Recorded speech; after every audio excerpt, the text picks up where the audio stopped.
전 세계에서 사역을 감당하는 모든 학우들과 또 월드미션 대학교 모든 교수님, 스태프들과 오늘 저는 이 말씀을 통하여 하나님의 귀한 음성 듣기를 원하고 또 함께 나눔의 은혜란 말씀의 제목으로 하나님 말씀 같이 함께 받기를 원합니다. 사랑하는 사람이 있으면 무엇을 줘도 아깝지 않죠. 배우자나 자녀나 손주 또한 진심으로 사랑을 하고 있는 사람들이라면 가능한 모든 것을 다 주고 싶어 합니다. 유익이 되는 정보도 그렇고 또 좋은 일들을 나누고 싶은 마음이 가득하죠. 교회 공동체 지체들도 마찬가지이며 또 사역 가운데 만나고 또 함께 동역하는 모든 분들도 마찬가지이겠죠. 나누고 돌보고 그런 가운데 관계가 더욱더 돈독해지고 가까워지고 또 하나가 될 수 있는 그 은혜를 또한 경험하게 되죠. 아낌없이 나눠주고 배려하고 사랑을 하며 또 이해하고 또 그런 좋은 관계가 바로 아름다운 하나님의 나라를 움직이는 하나님의 사람들의 역사하심 가운데 하나님의 은혜를 더욱더 경험하게 된다는 것이죠. 가끔요, 동물의 왕국을 볼 때가 있습니다. 들소들이 무리를 지어서 풀을 뜯을 때 사자들이 공격을 하게 되는데요. 무서워서 도망치다 보면은 낙오되는 들소가 있고 그러면 여지없이 그 들소를 사자들이 공격을 합니다. 그럴 때 몇몇 큰 들소들이 함께 연합하여서 뿔을 들이대면 사자들이 공격을 하지 못하고 도망을 가게 되는 것을 종종 보게 됩니다. 사랑하는 여러분, 우리는 이 땅에서 하나님의 사명을 가지고 하나님의 부르심을 가지고 또 이 모든 사역을 감당하는 사람들입니다. 그러면 이 땅의 모든 것은 바로 치열한 영적 전쟁이라고 말할 수 있죠. 뭉치면 살고 흩어지면 죽는 그러한 치열한 영적인 전쟁 가운데 우리가 있습니다. 이 영적인 전쟁은요, 나홀로의 전쟁이 아닙니다. 물론 개인적으로 무장을 해야 되기도 하고 전쟁에 나갈 준비를 해야 되기도 하겠지만 또한 혼자 싸울 때도 있기는 하겠지만 함께 모여 싸우고 도와주고 세워주는 참된 동지의식을 가진 군대는 더욱더 힘이 있고 사탄이 무서워하는 두려워하는 하나님의 군대가 되는 거죠. 하나님은 바로 이 교회에 또 저와 여러분들에게 이 진리를 세우시고 보여주십니다. 교회의 머리 대신 예수 그리스도를 모시고 모든 지체들이 함께 모여 하나님의 나라를 위해 최선을 다해 영적 전쟁에서 승리하도록 인도하고 계시죠. 오늘날 교회가 또 사역자들이 이 진리를 옳게 받고 함께 영적 전쟁에 나온 그 영적 전쟁을 치르고 있는 군사임을 잊지 않아야 합니다. 그러한 가운데 믿음의 일꾼들끼리 똘똘 뭉쳐서 서로 연합하고 나누어야 하나님의 나라, 그 나라를 이 땅에서 이루어 나갈 수 있고 복음을 온전히 전할 수 있게 되는 거죠. 저는 믿는 동역자들과 하나님의 나라를 위해서 살아가는 모든 하나님의 백성들이 어떠한 것을 나눠야 하고 또 그것을 통해서 어떤 은혜를 받고 나아가야 하는지 두 가지를 통해서 하나님 말씀 증거하기 원합니다. 첫 번째로는 기도의 나눔입니다. 여러분 18절의 말씀을 보십시오. 모든 기도와 간구를 하되 항상 성령 안에서 기도하고 이를 위하여 깨어 구하기를 항상 힘쓰며 여러 성도를 위하여 구하라라고 말씀을 합니다. 모든 기도와 간구로 성령 안에서 기도하라. 이것을 위하여 늘 깨어서 끝까지 참고 모든 성도들을 위해서 기도하라라고 말씀하고 있죠. 여러분, 이 군인은요, 경계태세를 항상 갖추고 있어야 되죠. 아무리 무장을 철저하게 한다고 하더라도 잠들어 있으면 패하고 맙니다. 전쟁에 나간 군인이 여러분 널브러져 있는 그런 군인을 보셨습니까? 언제 어디서 폭탄이 떨어질지도 모르고 총알이 날아올지도 모르는 그런 상황입니다. 군인들은 정신 바짝 차리고 총을 들고 준비하고 있어야 됩니다. 우리 또한 영적인 군인입니다. 사역자의 경계태세는 기도입니다. 예수님께서 늘 기도에 대해 말씀하여 주셨지 않습니까? 깨어 기도하라. 기도를 많이 알지만 정작 기도를 많이 하지 않는 크리스찬이 많다. 그런 글을 본 적이 있습니다. 아는 것은 많으나 익숙해져 있지만 정작 본인은 기도를 하지 않는다는 거죠.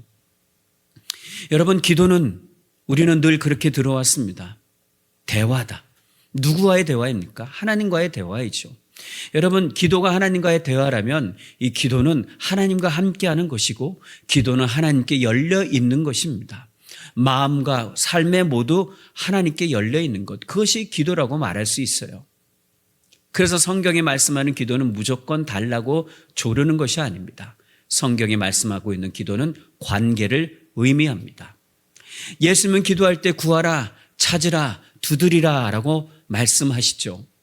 예수님께서 구하라, 찾으라, 두드리라고 말씀하신 것은 육신의 삶을 영위하는 것에 필요한 보이는 것에 집중하여서 그것을 구하라고 말씀하시는 것이 아닙니다.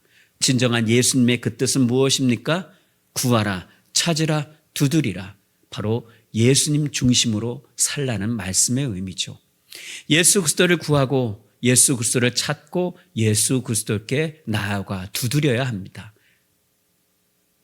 기도의 헬라어 프로시케는 기도하는 사람의 마음의 자세를 가르치고 간구의 헬라어 데시스는 필요한 것을 하나님께 아뢰는 것을 의미합니다. 그래서 기도와 간구로 항상, 그리고 그 기도와 간구 앞에 모든 것을 부딪힌 것은 크고 작은 어떠한 일이 벌어지든지 간에 지속적으로 하나님과 소통하는 그러한 삶을 살라라고 말씀하고 있죠.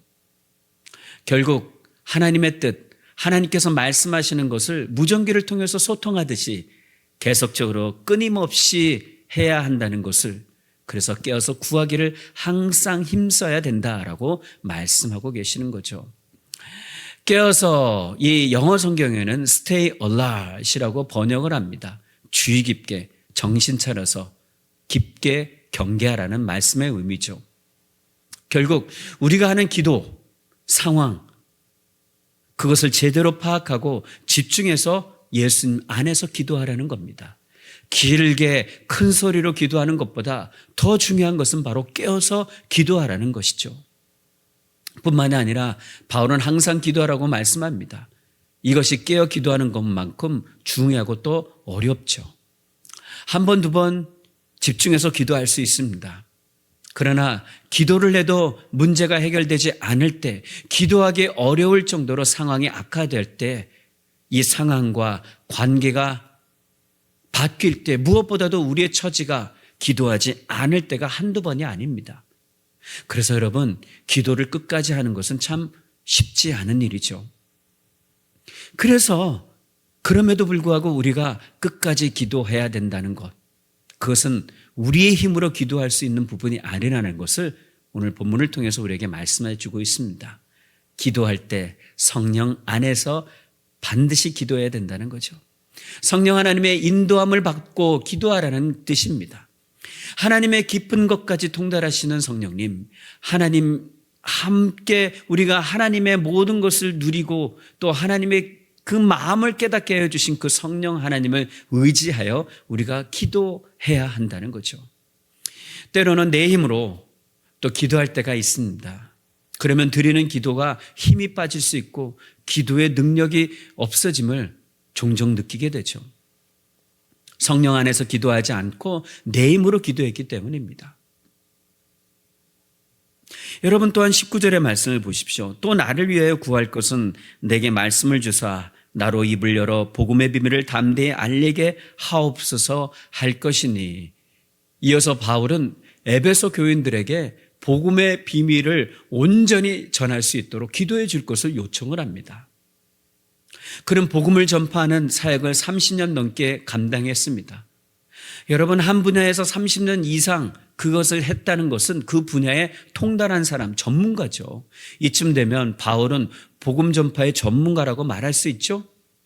뻔히 어떻게 돌아가는지, 복음을 전할 때 사람들의 반응이 어떠할진 것을 꿰뚫어 볼 수 있는 상황에, 그 상태에 이른 것이죠. 어디에 교회를 세우면 되고, 어떻게 복음을 전하면 되고, 어떤 말을 하면 사람들의 마음에 열릴지, 그것을 사도 바울은 전문가처럼 다 알고 있겠죠. 그러나 바울이 그 순간도 중보기도가 필요하다는 것을 알고 있었습니다.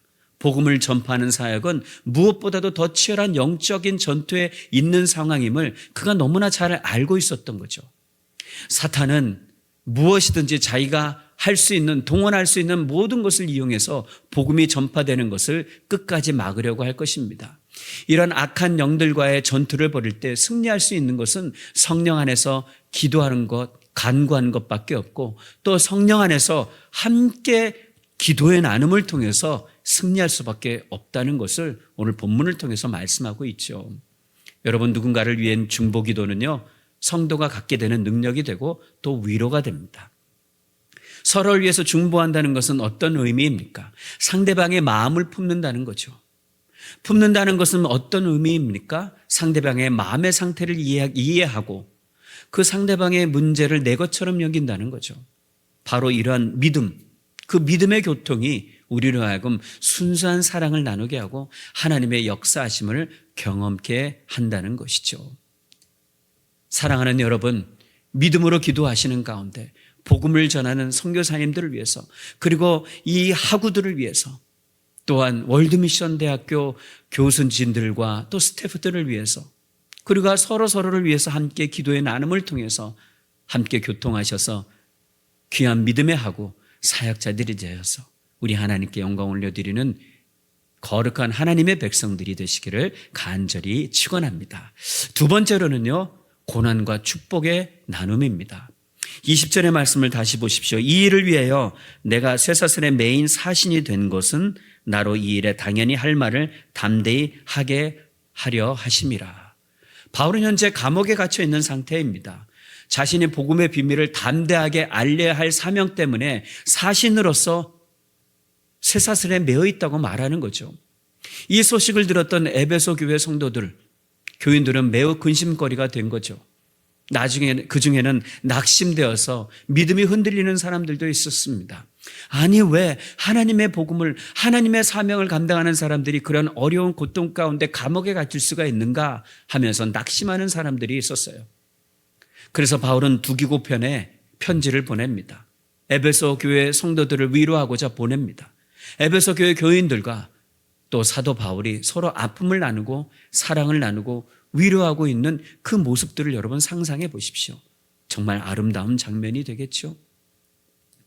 우리의 사정을 알리고 또 너의 마음을 위로하기 위하여서, 이 말에 의하면 교회는 서로 알림을 통해서 서로 유익이 되고, 또 바울은 에베소 교회 성도들에게 알림을 통해서 그들의 중보 기도의 유익을 받게 되고, 에베소 교회 성도들 또한 바울에게 유익이 되고, 바울 또한 에베소 교회 성도들에게, 또 에베소 교회 성도들은 바울에게 서로에게 고통과 아픔을 나눔을 통해서 유익이 된다는 거죠.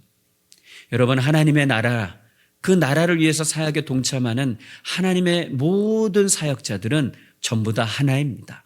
그리스도 안에서 하나죠. 이런 하나된 우리들은 서로 아픔을 나누고 어려움을 나누고 또 힘듦을 나눔을 통해서 하나님의 나라가 하나하나 세워져 감을 우리는 경험하게 됩니다. 그렇기 때문에 하나님의 은혜를 받고 이 땅에서 살아간다면 반드시 사람들과의 온전한 관계가 이루어져야 되고, 서로를 중보하며 하나님의 사람을 통해서 일하시는 그 부분들을 우리가 볼 수 있어야 된다는 겁니다. 상대방이 아프거나 고난을 당할 때에 어떤 위로의 말을 하지 않아도 그와 함께 있는 것만으로도 큰 힘이 되죠.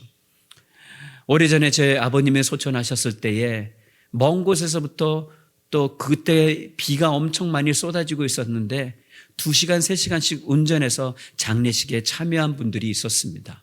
그저 아무 말도 하지 않고 허구해 주는 그분들에게 저는 깊은 감명을 받았습니다. 그들이 나와 함께 있고 내가 전혀 홀로 있지 않는다는 느낌을 받게 되었고, 상을 당한 것뿐만 아니라 소소한 아픔과 삶의 무게에 넘어져 있는 그런 지체들과 함께 있을 때 얼마나 큰 힘이 될까, 그 부분들을 제가 절실하게 깨달았던 적이 있습니다. 네, 여러분들 사역을 하시면서 공부를 하면서 구구절절 말할 수 없는 고통과 아픔과 문제들이 있지 않습니까? 저도 월드미션 대학교를 다닐 때에 낮에는 풀타임으로 또 저녁에는 밤늦게까지 공부하며 이 학업을 마쳤습니다. 저도 여러분들의 마음, 고통과 문제와 아픔을 압니다. 힘든 것도 알고요. 그럴 때마다 제 주위에 있는 분들이 저를 위해서 기도해 줬고, 제가 그 사역을 온전히 마치고 또 학업을 마칠 수 있도록 힘을 주셨다는 거죠. 이런 아픔과 고난들을 함께 나눌 때 고난을 견딜 수 있고 문제를 이겨낼 수 있습니다. 진정한 사랑은요, 기쁘거나 즐거울 때 함께 있는 것이 아닙니다. 아플 때, 힘들 때, 그때 같이 있어주는 사람이 진정한 사람입니다. 고난 중에 있는 지체들을 돌아보고 위로하고 격려하는 것은 바로 믿음의 공동체에서만 가능한 거죠. 믿음의 형제 자매들을 통해서만 가능한 겁니다. 여러분 주위를 둘러보십시오. 혹시 우리의 손길이 필요한 곳이 있는지, 우리가 함께 있어줘야 할, 너무나 우리가 사역 가운데 빠져 있어서 그 사람들을 간과하고 살아가고 있지 않았는지, 너무나 사역에 집중하고 있어서 그런 잃어버린 자들, 상처받은 자들을 놓치고 살아가고 있지는 않는지, 그분들을 한 분 한 분 생각하고 기도함을 통해서 바로 그것이 거룩한 하나님의 나라를 이루고 가고 있는 귀중한 그런 증거가 되고 열매가 된다는 것을 잊지 않으시는 저와 여러분들이 되기를 바랍니다. 그리고 바울은 23절의 말씀을 보십시오. 아버지 하나님과 주 예수 그리스도께로부터 평안과 믿음을 겸한 사랑이 형제들에게 있을지어다. 마지막 인사와 함께 에베소 성도 교인들을 축복하고 편지를 마치고 있죠. 평안과 믿음을 겸한 사랑이 그들에게 함께하기를 축복하고 있는 겁니다. 그리고 또한 은혜가 있기를 기도합니다. 여러분, 에베소서를 읽다가 보면 에베소 교회 성도들을 향한 이 바울의 진심 어린 사랑을 느낄 수 있습니다. 아, 바울이 얼마나 에베소 교회 성도들을 사랑하고 있는가, 그 부분들을 깊이 있게 깨달을 수 있습니다. 에베소 교회 성도들은 바울의 한 형제요, 사랑하는 동지들이었습니다. 서로를 향한 사랑과 그리스도 안에서 형성된 아름다운 관계는 그들로 하여금 서로 생각하게 했고 기도하게 했습니다. 그리고 바울은 그들과 함께 하나님 나라의 온갖 좋은 것을 나누고 있는 것이죠. 복음 안에서 하나님을 함께 아버지라고 부르면서 자녀가 된 것으로 인해서 기뻐하고 서로 축복하고 교통하고 있는 그 부분, 바로 이러한 놀라운 사도 바울과 에베소 교회 성도들의 모습이 바로 저와 여러분들, 또 사역자들, 또 학우들 가운데, 또 월드미션 대학교의 모든 교수진과 스태프 진영 가운데 이루어져야 할 것입니다.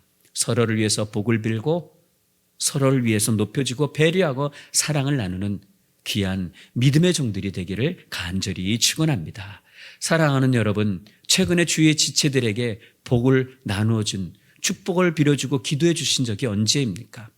나로 인해서 하나님 나라의 복이 전파되고 하나님 나라의 복을 나누어 줄 때 우리의 삶의 터전은 천국이 될 것이고, 거룩한 예수 그리스도가 이 땅에 임하는 그 교회로 이 땅에서 사역을 온전히 감당하게 될 것임을 잊지 않으시고, 풍성한 천국의 축복과 기쁨과 사랑을 온전히 나누심을 통해서 하나님 앞에 온전히 쓰임받는 거룩한 믿음의 종들이 되시기를 간절히 축원합니다. 말씀을 맺겠습니다. 에베소 교회 성도들은 그리스도인이란 이유로 가해지는 고난을 인내로 감수하면서 예수 그리스도에 대한 사랑을 변함없이 나타내고 있습니다. 에베소 교회 성도들처럼 우리 또한 기도를 나누고 고난을 나누고 축복을 나눔을 통해서 우리의 연약함을 인정하고 성령 하나님의 도우심을 구함을 통해 예수 그리스도와 하나 되어서 오늘 우리에게 허락하여 주신 그 이 땅의 사명들을 온전히 감당하는 저와 여러분들이 되기를 바랍니다. 성령 안에서의 교통함은 어지럽고 어두운 세상에서 영적인 이 전쟁터에서 승리하는 삶을 살도록 인도해 주시는 하나님의 은혜라는 것을 꼭 우리 마음에 새기고, 하나님의 구원하심과 계획하심이 오늘도 저와 여러분들을 통해서 이루어짐을 통해 온전한 교회, 아름다운 교회, 복된 사역, 또 감사가 넘치는 그런 학업, 그리고 월드미션 대학교 모든 분들이 되기를 간절히 축원합니다.